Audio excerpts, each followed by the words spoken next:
مساء الخير على كل حبايبي واللي سامعيني واللي يعرفوني واللي لسه ما يعرفونيش واللي لسه بنتعرف على بعض.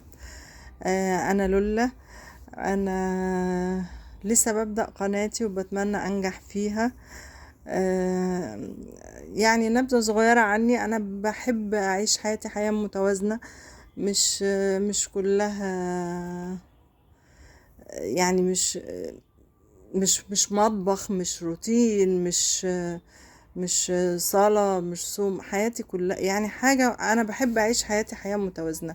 اليوم كله أكيد في مشغوليات، في مسؤوليات، فدي لازم نقوم بيها.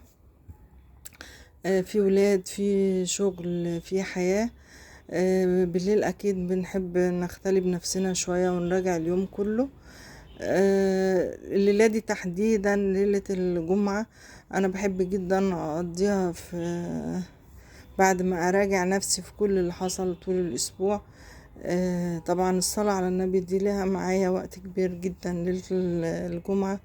ودي يعني أحب أقول لكم إن هي بتفتح لي أبواب كتير جدا، بتساعدني في حياتي جدا.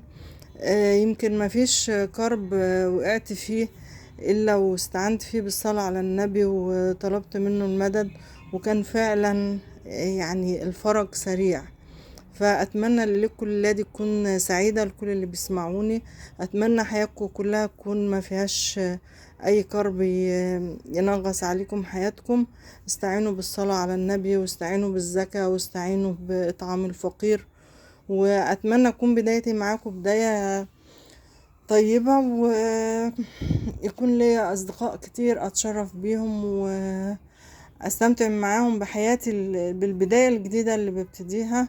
ويا رب ليلة سعيدة عليكم كلكم، على كل من اللي هيسمع في أي مكان، في أي، أنا معرفش يعني عندكم دلوقتي بالليل عندكم بالنهار. ربنا يجعل كل أوقاتكم سعيدة يا رب، وأقول لكم ليلتكم سعيدة.